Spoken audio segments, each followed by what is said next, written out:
We're going to start chapter 4 now, which covers reactions in aqueous solution. While we have not yet talked about the solution phase, which is actually how we're going to start this chapter, we'll see that we're going to be adding very important reactions to our repertoire in this chapter.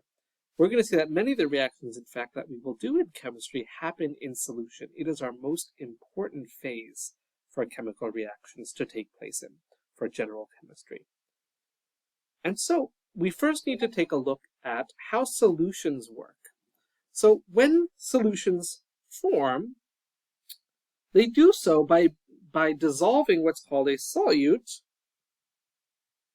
that is the substance being dissolved. Let's see if I can spell this correctly. Dissolved, there we go. Which is going to be in smaller proportion to your what's called the solvent. That is your substance doing the dissolving. And very often it's quite easy for us to identify our solute or solutes and solvent. There's only one solvent. There can be multiple solutes, 15, 200, 5,000 solutes, no problem. But only one solvent. Your solvent is going to be the one that's in excess, the biggest one, in your largest proportion. So most solutions is very obvious. Salt water. Your solvent is water. Your solute would be the salt.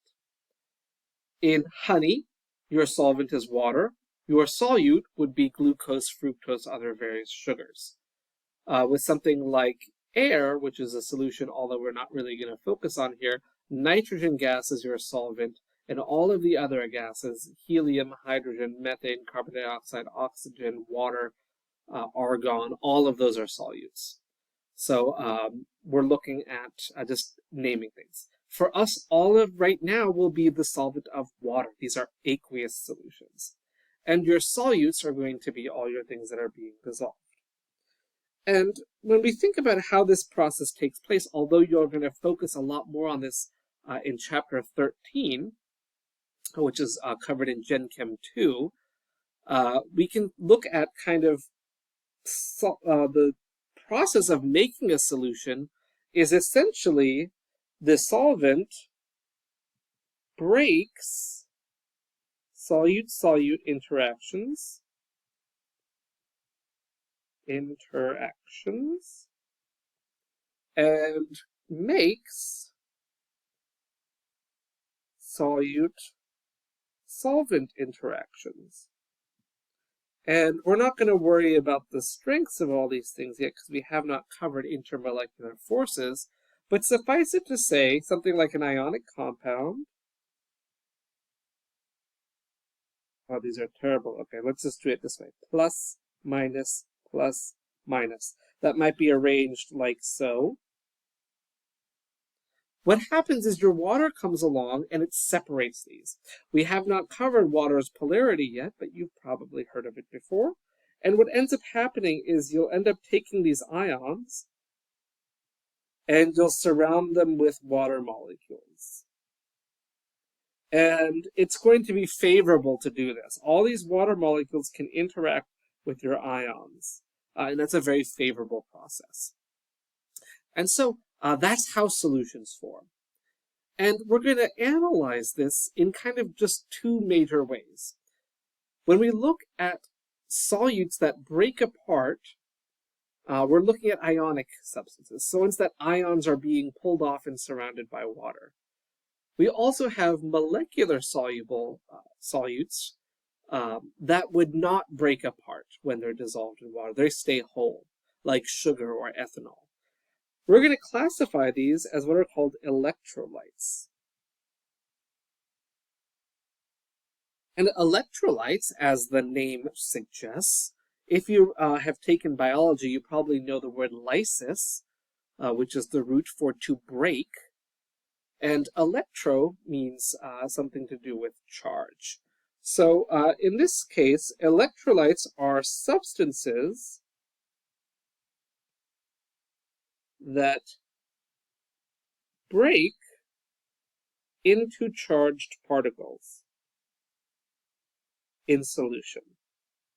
And so what actually happens, if we look at, for example, sodium chloride aqueous, that's really better described as saying sodium ions plus chloride ions. Because we're going to see that salt, sodium chloride, is an electrolyte. We're going to see that, in fact, all soluble ionic compounds will be electrolytes. And you've probably heard about electrolytes when watching Gatorade commercials and all that, that we need these to conduct electricity within our bodies. And so it's very important that we maintain a balance of electrolytes. But for chemistry, we're looking at just simply substances that break apart into charged particles when we dissolve them.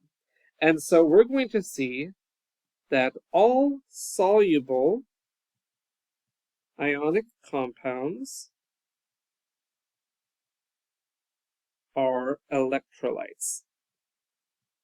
And specifically, they're going to be called strong electrolytes.